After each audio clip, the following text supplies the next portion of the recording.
Já, ég byrjaði snemma að finna fyrir stöðugum eymslum og verkjum í hálsi. Það fylgdi sér líka ótrúlega vondur hósti.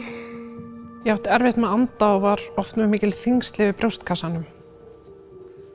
Og ég gat alltaf staðið upp úr rúmunu af því ég var svo ótrúlega verkjuð. Ótrúlega verkjuð. Þetta tók líka virkilega á andlegu hliðina. Og ég treysti mér ekkert til þess að mæta í vinnuna út af þessu.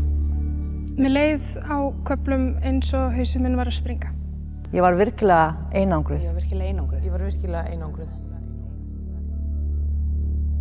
Ég hélt stundum að ég myndi ekki lifa þetta af.